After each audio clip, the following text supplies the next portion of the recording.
प्यारे लाल की सड़क किनारे एक छोटी सी दुकान थी जिसमें वो तरह तरह के स्वादिष्ट पकवान बेचता था। प्यारे लाल की एक पत्नी भी थी जो ज्यादा शिक्षित नहीं थी, लेकिन वो दुकान चलाने में उनका पूरा साथ देती थी। एक दिन प्यारे लाल की अचानक मृत्यु हो गई, जिसकी वजह से पूरी दुकान की जिम्मेदारी प्यारे लाल की पत्नी पर आ गई। प्यारे लाल की पत्नी, जिसका नाम जानकी था, वो दुकान तो संभाल लेती थी, लेकिन कम पढ़ी लिखी होने के कारण हिसाब किताब में बहुत कमजोर थी। ऐसे ही एक बार एक ग्राहक ने छोले भटूरे की प्लेट का ऑर्डर दिया। खाने के बाद ग्राहक ने 50 रुपये का नोट दिया तो जानकी ने उसे 15 रुपये वापस किए। तो उसने कहा, छोले भटूरे की प्लेट 50 रुपए की है और मैंने आपको 40 रुपए दिए हैं, तो 50 में से 40 घटाएंगे तो 10 रुपए बचते हैं। फिर आप मुझसे 15 रुपए क्यों ले रही हैं? ओह, मुझे माफ कीजिएगा, मैंने गलती से आपको ज्यादा पैसे दे दिए थे। शुक्रिया। इसी तरह वो गलती करती रहती थी, जिसकी वजह से बहुत से लोग उसका फायदा उठा लेते थे।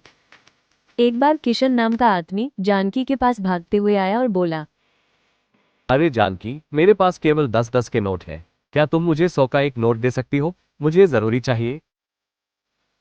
हाँ, क्यों नहीं। जानकी उसे पैसे दे देती है। फिर किशन कहता है, अरे जानकी, अगर मैं आपको ये 100 रुपये दूं तो क्या आप मुझे 200 रुपये दे सकती हैं? जानकी को कुछ समझ में नहीं आया और उसने किशन को 200 रुपये दे दिए। इस तरह किशन ने जानकी से ज्यादा पैसे ले लिए। अब किशन रोज जानकी के पास आता और ऐसे कई करके उससे ज्यादा पैसे ले लेता। इस तरह जानकी की महीने की आमदनी धीरे धीरे कम होती जा रही थी। एक दिन जानकी जब अपने घर में बैठी हुई थी, अरे, ये क्या हो रहा है? मेरी महीने की आमदनी धीरे धीरे कम क्यों होती जा रही है? मुझे कुछ समझ नहीं आ रहा कि मेरे सारे पैसे कहाँ जा रहे हैं।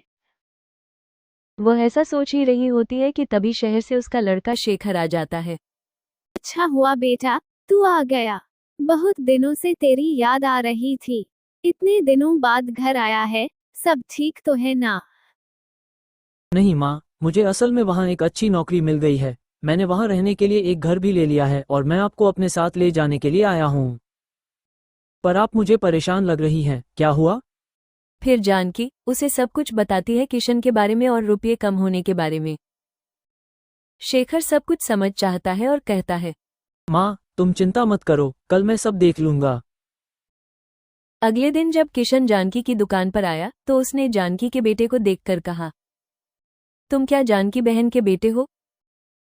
हाँ, माँ अभी घर पर है, उन्हें कुछ काम है, इसलिए मैं यहाँ दुकान पर आया हूँ।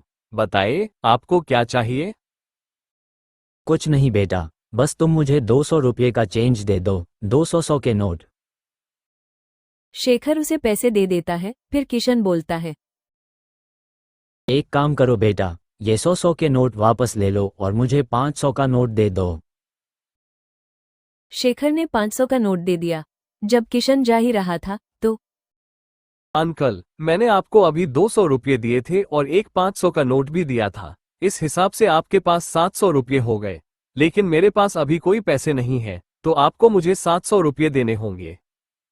किशन कुछ समझ नहीं पाया कि हुआ क्या। उसने बहुत सोचा, लेकिन फिर भी उसे कुछ समझ में नहीं आया।